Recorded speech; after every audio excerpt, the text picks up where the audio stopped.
Dulu Indonesia diremehkan oleh Malaysia jika Indonesia tidak bisa berbuat banyak terhadap penanganan kasus pandemi di Indonesia, di mana akan menjadi bom waktu jika Indonesia tidak melakukan lockdown.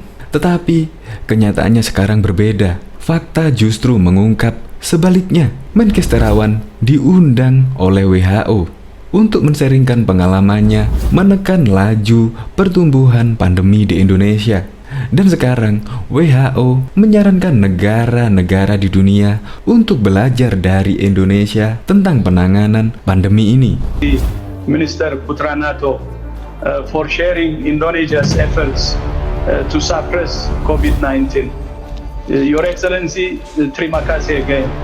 These three countries have reflected a blueprint for how countries can suppress COVID-19 and break the chains of transmission.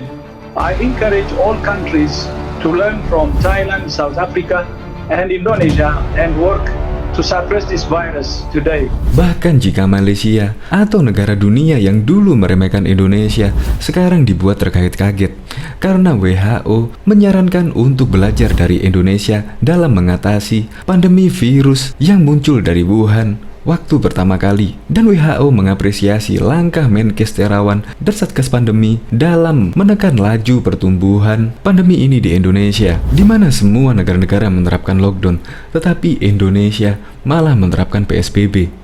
Karena dirasa lockdown akan memberhentikan roda ekonomi untuk masyarakat luas, karena ekonomi wajib berjalan dan berputar sebagaimana biasanya, seperti yang ditekankan oleh Presiden Joko Widodo. Dan untuk penekanan kasus pandemi di tanah air, Presiden Joko Widodo menerapkan 3M, yaitu menjaga jarak, mencuci tangan, dan memakai masker.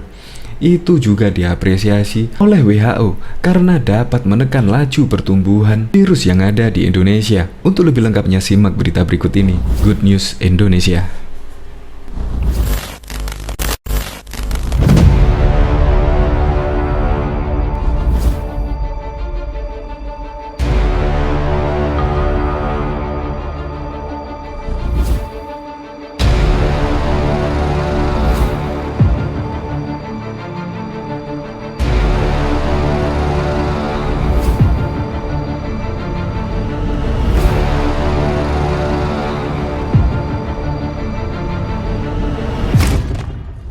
Sebelum menyaksikan video ini, pastikan bosku jangan lupa subscribe, karena subscribe itu gratis plus bonus tonton video terbaru setiap harinya. Jangan lupa ya. WHO sarankan negara dunia belajar dari Indonesia.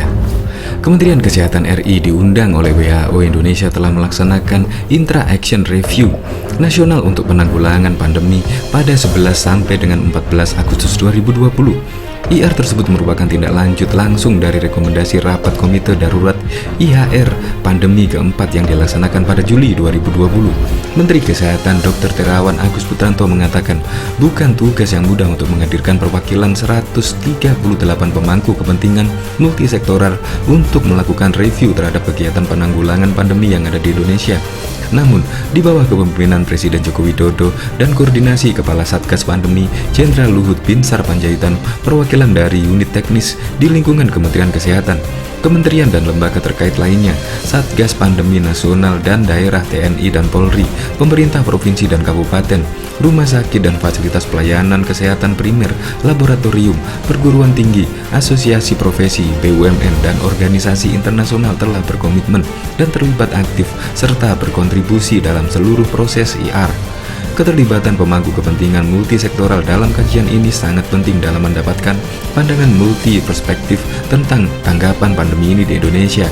Katanya pada konferensi pers secara virtual dikutip dari Kemenkes RI Minggu 8 November 2020, Indonesia berpandangan bahwa IR penanggulangan pandemi adalah salah satu praktik terbaik untuk secara bersama-sama mengidentifikasi praktik terbaik, celah dan faktor, dan berkontribusi untuk tindakan koreksi dalam upaya merespon pandemi ini. IR di Indonesia mencakup 9 pilar utama penanggulangan pandemi yang terdiri dari pilar komando dan koordinasi, komunikasi risiko dan pemberdayaan masyarakat, pengawasan tim respon cepat dan investigasi kasus, titik masuk perjalanan internasional dan transportasi, laboratorium, pengendalian infeksi, manajemen kasus, dukungan operasional dan logistik. Memelihara layanan dan sistem kesehatan itu penting. Memang, partisipasi aktif dari berbagai pemangku kepentingan merupakan kunci sukses IR yang tidak kalah penting. Keterlibatan multisektoral dalam IR juga meningkatkan penerimaan rekomendasi IR oleh semua pemangku kepentingan, ucap Menkes Terawan. Hasilnya, rekomendasi IR telah digunakan dalam revisi rancangan operasi sektor kesehatan pandemi di tingkat nasional dan subnasional, serta dalam memperbarui platform mitra pandemi. Rekomendasi IR berkontribusi pada peningkatan komando dan koordinasi pemangku kepentingan multisektoral di tingkat nasional dan subnasional. Dari sudut pandang kami, hasil review IR telah memberikan masukan bagi Indonesia untuk meningkatkan koordinasi kesiapan multisektoral sejalan dengan kerangka koordinasi kesiapsiagaan multisektoral yang diterbitkan oleh WHO pada Mei 2020 guna memperkuat koordinasi untuk kesiapsiagaan darurat kesehatan yang lebih baik, tutur Menkes Terawan. Ini juga memperkuat pemantauan berkala terhadap indikator rencana respon, termasuk pengawasan dan koordinasi laboratorium, serta meningkatkan pelacakan kontak, pengujian, dan triase di fasilitas kesehatan untuk menghindari paparan pasien dan tenaga kesehatan terhadap pandemi ini. Komitmen Indonesia dalam melakukan IR dan menindaklanjuti mendapat apresiasi dari Dirjen WHO, Dr. Tedros. Saya mendorong semua negara untuk bisa belajar dari pengalaman Thailand, Afrika Selatan, dan Indonesia, dan untuk bekerjasama menekan virus ini hari ini. Kita bisa menyelamatkan nyawa dan mengakhiri pandemi ini bersama-sama, ujarnya. Diberitakan sebelumnya, Ketua Umum Partai Demokrat Agus Harimurti Yudhoyono melakukan silaturahmi sekaligus pengarahan ke fraksi Partai Demokrat di Gedung Nusantara, Komplek Parlemen Senayan, Jakarta. Dalam acara tersebut, Ketua Fraksi Partai Demokrat DPR Edi Baskoro Yudhoyono meminta kepada anggota fraksi untuk mengawal keselamatan masyarakat dan ekonomi akibat pandemi ini. Ingin rasanya kami menyelenggarakan rangkaian acara dalam menyambut Mas Ketum AHY, tapi karena pandemi tidak memungkinkan, kita telah menerapkan protokol kesehatan sesuai dengan arahan pemerintah. Rapid test terlebih dahulu, juga menggunakan masker. Kita juga dilengkapi face shield untuk mengantisipasi virus yang bertebangan melalui udara, kata Ibas dalam sambutannya Kamis 6 Agustus 2020. Putra bungsu Presiden RI ke-6 ini pun mendoakan agar vaksin ini bisa segera ditemukan. Pandemi asal Wuhan, Cina ini bisa segera hilang dari muka bumi. Saya selaku Ketua Fraksi Partai Demokrat berdoa agar vaksin segera ditemukan. Dia meminta agar fraksi Demokrat tetap fokus dan konsisten dalam menjalankan ADART dan sesuai mukadimah partai.